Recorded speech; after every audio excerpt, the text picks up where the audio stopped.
Todo comenzó, o mejor dicho, todo estalló con el anuncio del cuarto aumento del pasaje del Metro de Santiago en menos de 2 años. Si ya la medida estaba destinada a causar molestia, las palabras del ministro de Economía convirtieron la molestia en indignación.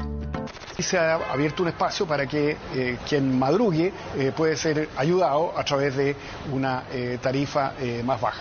Los estudiantes comenzaron a protestar entrando en grupo al suburbano sin pagar y el gobierno, que ya le había agarrado el gusto a eso de apagar incendios echando gasolina, quiso atajar el problema vaciando el bidón. Así que movilizó a carabineros y el resultado fue el que era de esperar.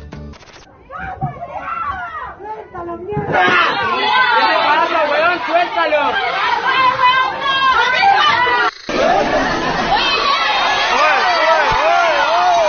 Para cuando Piñera anunció que dejaría sin efecto el aumento tarifario, las protestas iban mucho más allá del precio del transporte y se multiplicaban por todo el país, desde masivas movilizaciones pacíficas hasta saqueos y explosiones de gran violencia. Una violencia en la que se han centrado medios y buena parte de la clase política para evitar abordar los motivos de las protestas.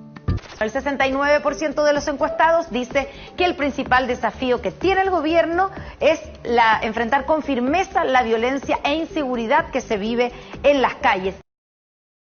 ¿Por qué está haciendo la fila? Porque es su descontento. Eso lo sabe todo el mundo. Todo el mundo. Pero el descontento generalizado. ¿Por qué siguen preguntando weá?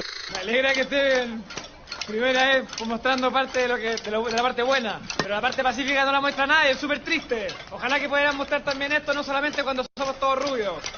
Estamos absolutamente sobrepasados, es como una invasión extranjera, alienígena, no sé cómo se dice, y vamos a tener que disminuir nuestros privilegios y compartir con los demás. De estos grupos que son violentistas, que son grupos delincuentes, que es una delincuencia pura y clara. Esto es cosa de delincuentes organizados, no hay otra explicación. Pero resulta que la hay. Quienes hoy protestan en las calles de Chile repiten que el estallido no se produjo por el aumento de 30 pesos en el pasaje del metro, sino por 30 años de recortes en salud, educación, pensiones, etc. Una forma de expresar la frustración de vivir en uno de los países con mayor PIB per cápita de América Latina, pero con salarios similares a los de Paraguay y precios equiparables a los de España.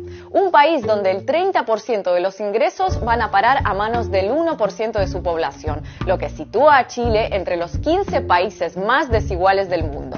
El único país de América Latina que todavía se rige por una constitución creada y aplicada durante años por una dictadura militar.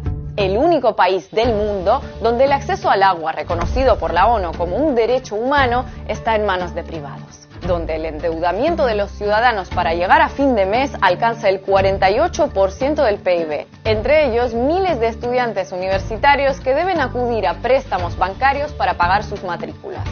Donde el sistema de pensiones es privado y aunque las administradoras de fondos de pensiones ingresan el doble de lo que pagan a sus beneficiarios, se niegan a adelantar las prestaciones. Eso sí, en el colmo de la generosidad, recientemente anunciaron que tal vez en casos de enfermedades terminales quizá hagan una excepción, visto que en el magro sistema sanitario público no podrán atenderlos.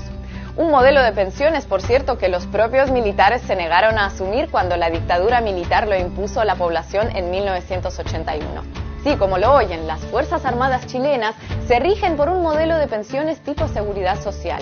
Y no es la única contradicción que resalta. Un porcentaje superior al 10% de los ingresos internacionales de la empresa estatal del cobre van directamente a las Fuerzas Armadas, que a día de hoy no tienen que dar cuentas a nadie sobre a qué usos destinan esos recursos. Una empresa estatal del cobre que además aporta alrededor del 15-20% del ingreso fiscal chileno.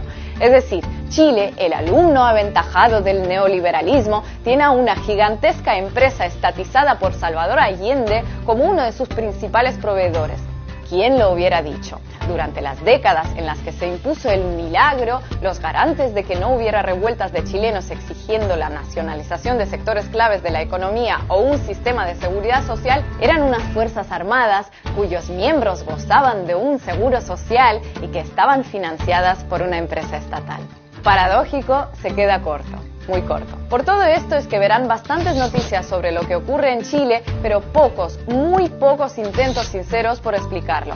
porque indagar en sus causas inevitablemente desemboca en poner en cuestión el modelo que se ha vendido como la quinta esencia de la estabilidad política y social en Latinoamérica. De modo que para entender cómo se pasó del oasis a la guerra en pocos días, primero hay que empezar a dejar de creer que fue cuestión de días. Y segundo, que ese oasis existía realmente.